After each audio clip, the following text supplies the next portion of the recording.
No other country in the world sends as many people to work abroad as the Philippines. More than 2 million workers, most of them women. It's an important economic factor for the country.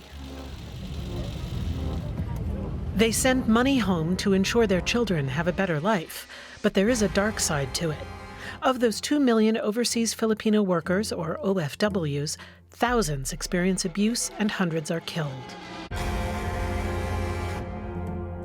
Is it really that bad? Who are the OFWs? And why are there now so many books about their lives and suffering?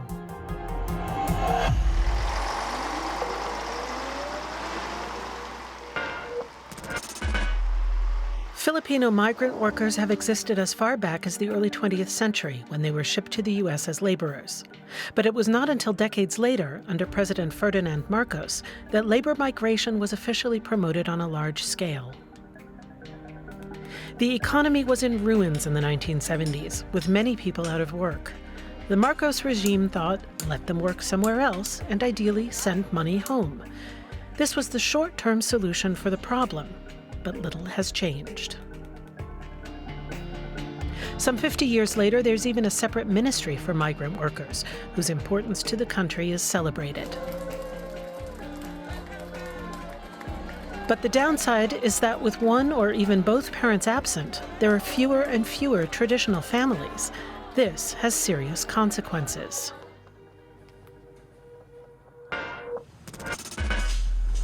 I am Kristian Sendon Cordero. I am a poet, a bookseller, a translator, and a filmmaker from the Bicol region of the Philippines.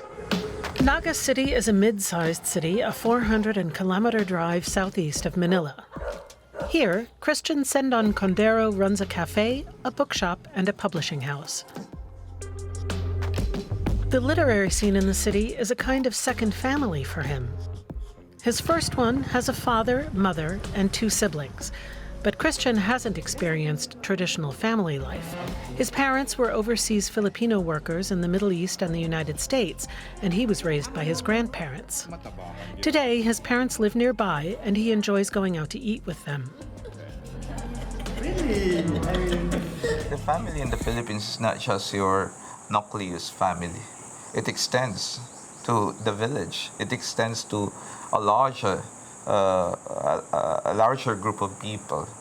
So you are always with the family here. And for better or for worse, the family remains a very integral part of our lives. When Kristian was a child, there were no video calls on smartphones or computers. When people ask me how I became a writer, I would always say I became a writer because I needed to write letters to my parents. I became a writer not because I wanted to write a novel or a poetry book. I became a writer because writing was the only way for me to access my parents, for me to confront the distance and the absence, all at the same time. So, Kristian became a storyteller through his parents' absence. At some point, he decided to write about his experiences. It became a story a lot of Filipinos could relate to.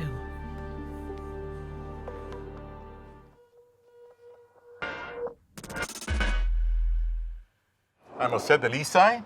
I'm a writer, a novelist, and a retired professor of English and creative writing here at the University of the Philippines.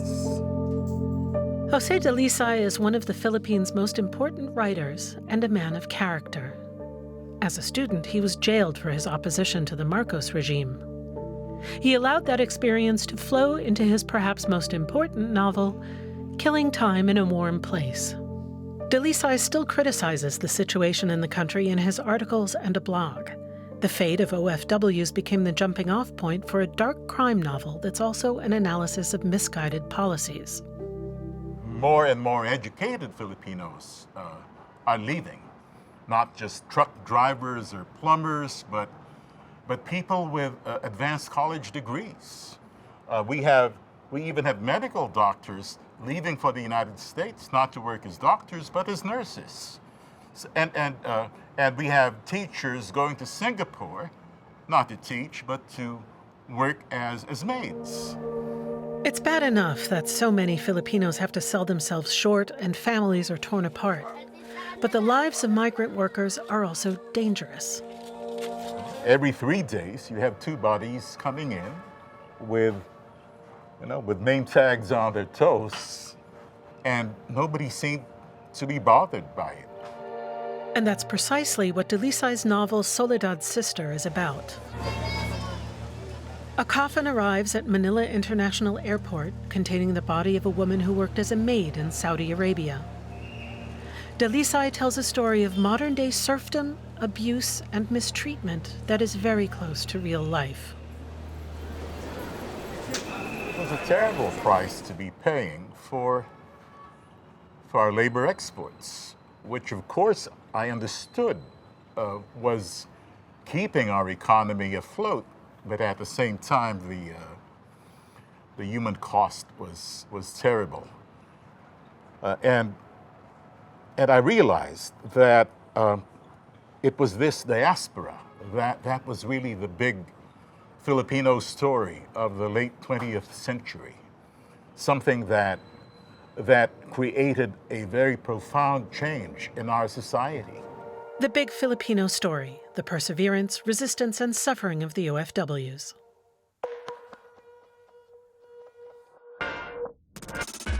I'm Tagasa. I'm a horror fiction writer from the Philippines. Tagasa has herself worked abroad in Hong Kong and Dubai. She knows all the stories of overseas Filipino workers, of their suffering and the violence they've experienced, although she did not go through that herself. When I hear how much people have suffered and or are suffering, it really, really affects me. And I start thinking, that could have been me. And I start thinking, and that's when I think my head starts going into these places, and that's just how I'm wired. I just start thinking of all these scenarios, and then a lot of other things feed into it. Jed is living proof that the idea that all women OFWs are nannies is just a stereotype. She left 20 years ago to work for various TV stations, a dream job. For me, it was more of going on another adventure. I was really, really excited and curious about where this would take me. So for me, that was the main reason. And then obviously, second was that I was going to be earning a lot more money for pretty much the same kind of work here.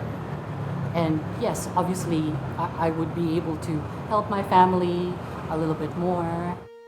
But in Hong Kong and Dubai, Tagasa heard stories of women living behind closed doors like slave laborers, deprived of their rights and often subjected to sexual violence. Tagasa began writing down these stories and fantasizing about getting justice for her tragic heroines. The Secret Lives of OFWs, her literary debut, is a collection of horror stories featuring numerous illustrations of aswangs, vampire-like creatures from Philippine mythology. They take bloody revenge for the mistreated women. I guess it's a way of processing the emotions that I feel when I hear about something bad happening to another person. And that's how these stories come about. Because it is so awful sometimes that I would like to change the narrative to something that is more hopeful, or maybe something that has more power, I guess, to make myself feel better about it, to feel more hopeful about it. Tagasa has horror figures come to the rescue.